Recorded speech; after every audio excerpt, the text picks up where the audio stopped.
You can often hear people say, kindness begets kindness. It doesn't have to happen right away, but it'll always be so eventually. And even though there are people who don't believe this premise to be true, there are still many stories that need to be shared.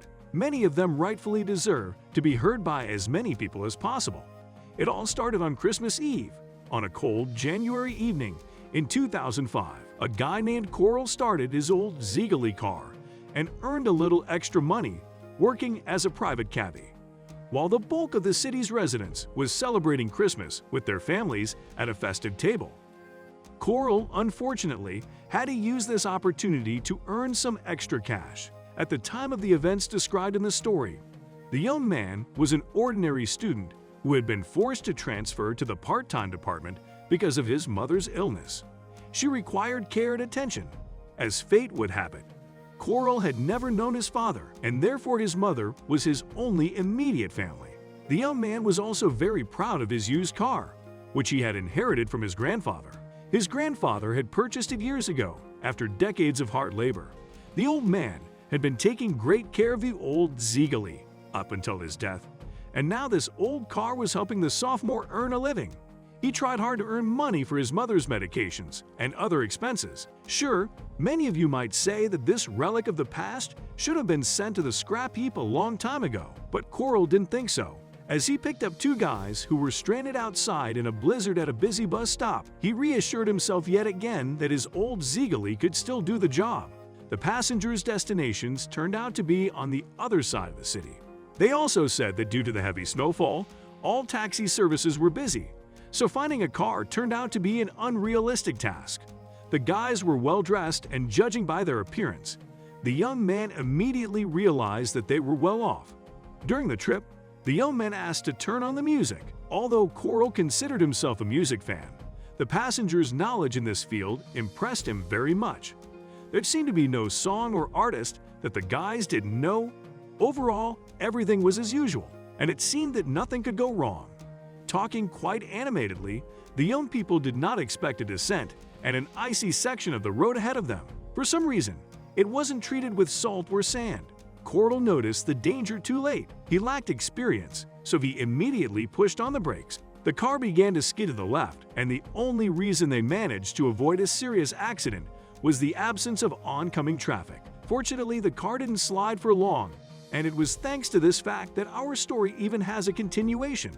The young man was very fortunate, and his Zhiguli stopped as though it was rooted to the spot, its front buried in a snowdrift on the side of the road. Exhaling with relief, the passengers got out of the car, and one of the guys, seeing the poor condition of the winter tires, shook his head with disapproval. It is worth saying that Correll noticed the man's disappointment and lowered his eyes shamefully, preparing to listen to some well-deserved criticism. He was ashamed to admit to his passengers that he simply didn't have the money to buy a new set of tires. Correll was trying to come to terms with the idea that he obviously wouldn't get paid, but then something incredible happened. Much to his surprise, one of the passengers took a few bills out of his pocket and put them into the unfortunate student's pocket, after which the guys even helped Correll start his car and said a friendly goodbye. The strangers set off to their destination on foot since they were almost there already. It was only 20 minutes later that Correll discovered that the passengers had given him 20 times more than the expected fare. There were as many as 5,000 rubles in his pocket. Back in 2005, it was a lot of money, and the guy remembered this day for the rest of his life. It should also be noted that the grateful student was so overwhelmed by the feeling of gratitude to the kind strangers that he was very disappointed when he realized that he didn't even ask for their names and didn't know how to thank them. Correll could never forget what happened that night and told the story many times, even to his future wife and children. That evening, Correll learned what a selfless good deed looked like. He didn't just use this money to get new tires, but he even managed to save up a little. This story could have ended there, but it received an unexpected continuation 15 years later, when the owner of a small store downtown saw two street musicians playing the guitar right in front of his shop. There was an open guitar case nearby for donations. Something in the faces of the musicians seemed familiar to the man, and looking more closely, he began to get some ideas in his head. As you probably understood, the owner of the store was Correll. He managed to graduate with honors from the university and start his own business. and he now had a family. And even though he was now driving an expensive SUV, he still often thought about that fateful day. It remains a mystery how the successful businessman recognized the musicians as his two passengers from back in 2005. But instead of asking them to leave, he decided to talk to them. It turned out later that the men also remembered that evening in the Zhiguli that got stuck in the snow. Remembering the situation that night, the three men laughed happily. Of course, Correll immediately got his wallet and took out all the contents. It was quite a lot of money, but there was more to the story. From their conversation, Correll learned that the two musicians were brothers. In the 2000s, they owned a recording studio and things were going well for them.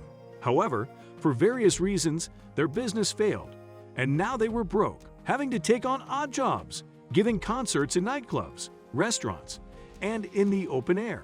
Having learned that the guys were having a lot of bad fortune, Correll offered the street musicians his help. He installed a small portable stage near the store for the musician brothers to use and have small concerts there.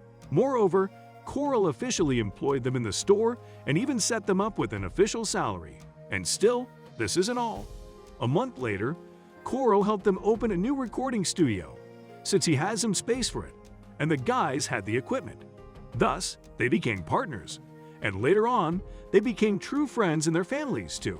The author of the post named Correll wrote on social media, "I am very grateful that life has brought me together with these people. Exactly 15 years ago, they gave me a huge amount of money just to help out a poor student they didn't even know, and they didn't expect anything in return. 15 years later, I was able to pay them back. I'm very grateful to them for everything, and I'm grateful to life for the fact that things like these can happen." All we can add in conclusion is that our lives resemble a zebra, where dark stripes of misfortune are replaced by white stripes of incredible fortune. At the same time, one should never forget that being at the top one day, you could still easily fall to the very bottom the next day. It's important to stay a good person, both during the up times and the downs. What do you think about this story? Do you believe what goes around comes around? Or do you think it was just a coincidence? Be sure to share your thoughts with us in the comments.